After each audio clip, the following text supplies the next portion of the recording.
What's going on, film fans? It is Brad from Let's Be Real Brad, and today in the channel, I want to talk to you guys about all of my predictions for the summer movie season when it comes to the box office in domestically, which is of the United States and Canada, just in case you didn't know. And I'm going to be starting off from number 10 all the way to number 1, and I want to see if I can get all of them correctly. So let's start off with number 10. At number 10, we have Barbie, that is written and directed by Greta Gerwig, as the film stars Margot Robbie and Ryan Gosling in the lead roles. Barbie is going to smash the box office charts because everybody knows Barbie and everybody loves Barbie, as I would think, and it is very popular. And I do think this movie is going to do extremely well with all the positive buzz behind this movie and the great advertising for this film as well, and also having such big stars and also having big studio like Warner Brothers being able to distribute the movie. I think this is going to do extremely well, especially if this movie is as good as I think this movie is going to be, because it is one of my most anticipated movies of the entire year, because when you have director Greta Gerwig directing the movie and she wrote it along with Noah Baumbach, you know this movie is probably going to be pretty good. So I'm really excited to check this one out, and I think that this will do extremely well. At number 9, I have Oppenheimer, that is written and directed by Christopher Nolan. It is a safe bet to have Oppenheimer in the top 10 because Christopher Nolan's movies have done extremely well at the box office. He's one of the highest grossing directors of all time, but besides his Dark Knight movies that were just massive, he's also done some really big movies like Dunkirk, and even Tenet did pretty well, even though it was a box office flop. But the fact that it made around $300 million in 2020 when literally like no one was going to movie theaters but me and a bunch of other crazy people, then yeah, I think this movie will do really well, especially with this movie is going to have a ton of IMAX screens, which will be higher ticket prices, and the cast of this movie is so massive. The trailers for this movie have been spectacular, and Christopher Nolan has been able to make a ton of money, and the producers have also been known for making their movies make a lot of money as well, which they have normally worked on Christopher Nolan's films. At number 8, we have Spider-Man Across the Spider-Verse. So I think that this movie is going to do better than the previous Spider-Verse movie, and because it came out during a time of 2018 where there was a lot of big movies like Aquaman and Bumblebee, and this movie also did pretty good, but not what I think this movie could do, and especially with how amazing that movie was, and personally my favorite comic book movie of all time, I think a lot of people have come around to really loving Spider-Man, especially with the rise of Miles Morales, with Miles Morales a video game, and just more in the pop culture, and with this new movie featuring a bunch of different Spider-Man from all across the media of Spider-Man. And I think people really love this movie. I mean, it won Best Animated Feature Film at the Academy Awards. There's so much more recognition with this movie than ever before. At number 7, we have Fast X, that's directed by Louis Leterrier, who has directed many films like Now You See Me and The Incredible Hulk. And I think that this movie will be good. Like, I'm really hoping so, because I am a Fast and Furious fan, but I am one of those fans that recognizes that a lot of the movies are just not good, and I just kind of hold on to the lore of the series and enjoy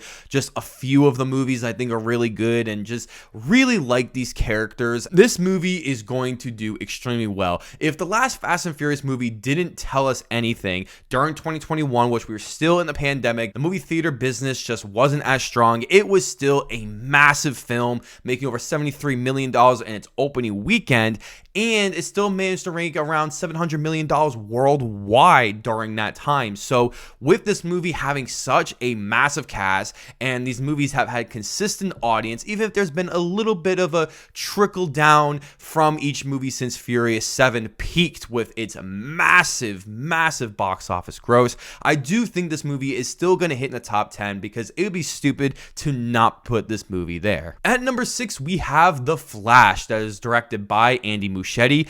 I am pretty excited for this movie, as I really wasn't before, because, you know, everything with this DC universe is just all messed up, and there's been so many changes, and I think that this is the movie that people are really excited for. Obviously, the big box office draw is going to be Michael Keaton's Batman, which is one of the most iconic Batmans of all time from the two Batman films. I think this movie is going to do extremely well. I think you're going to get all sides of different demographics and ages going to check out this movie, because The Flash is also one of the most popular superheroes of all time that has never gotten its own movie. And the fact that this movie just feels so large and massive, and there is a ton of marketing. Even Tom Cruise said this was an amazing movie, which I didn't expect him to watch this movie already and say it was amazing. And even James Gunn says the best superhero movie he's ever seen. So I think this movie is going to do extremely well if the positive buzz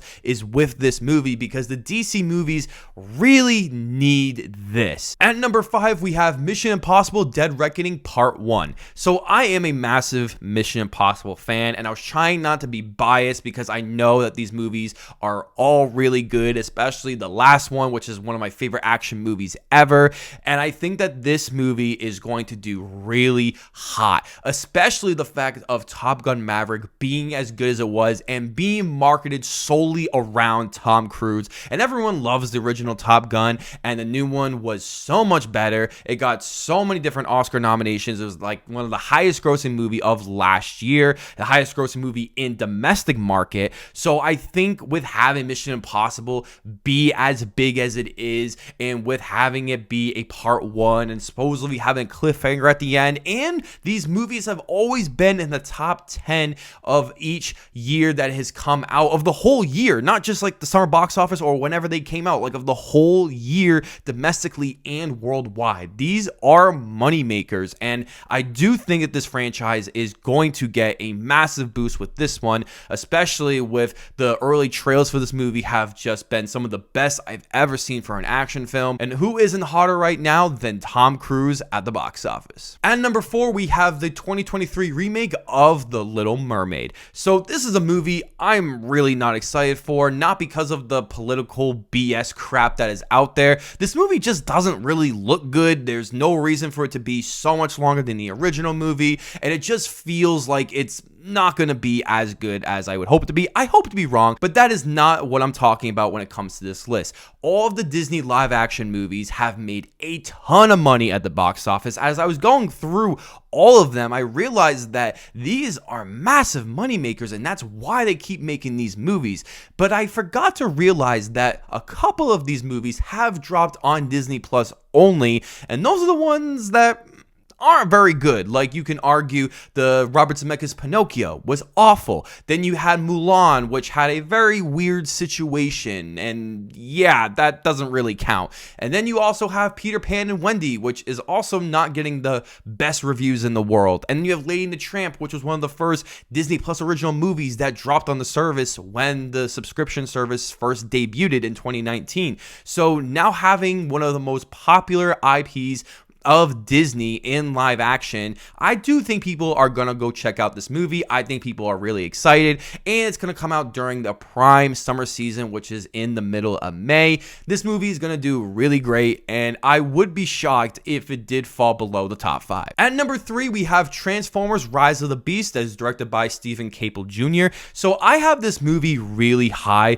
because if you look at all the other Transformers movies, even Bumblebee, they all did extremely well, especially internationally, which we'll get to later on in the video. But this is the first live action Transformers movie that we have gotten that wasn't the spin-off Bumblebee movie from 2017 with The Last Knight. That was very disappointing. It still made around $400 million and more, so this movie's easily going to do extremely well, and it's going to be in the prime box office season in June with kids getting out of school, and who does not love Transformers, especially if this could be the best Transformers live action movie to date. At number 2, we have Guardians of the Galaxy Volume 3. So this is going to be one of the biggest movies of the whole year, not just the summer movie season, especially because I've seen the movie and it is really awesome, and it's going to make all the Marvel fans happy. But the fact that all of these Marvel movies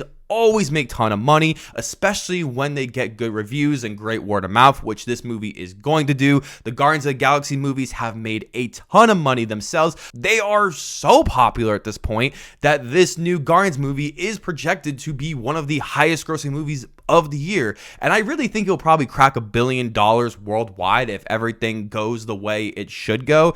And I think this movie is definitely going to be number 2, but it could be number 1 based on how much competition this movie is going to get. And at number 1, we have Indiana Jones and the Dial of Destiny. Why I have this is at number 1 and not Guardians of the Galaxy is because everybody loves Indiana Jones. And this is also coming into the last week of June and around 4th of July, and kids will be out of school. And who does not love Indiana Jones? And also for the fact that all of these Indiana Jones movies have made so much money. If you adjusted them all for inflation, just for the domestic market, it is staggering how much these movies have made money. So if that is any indication of how this movie is going to do, I think it's going to do really well, especially when you have Nick Mangold, who directed Logan, the Wolverine, and Ford v Ferrari, who clearly can understand action and clearly cares about this movie, and not having Spielberg direct this one.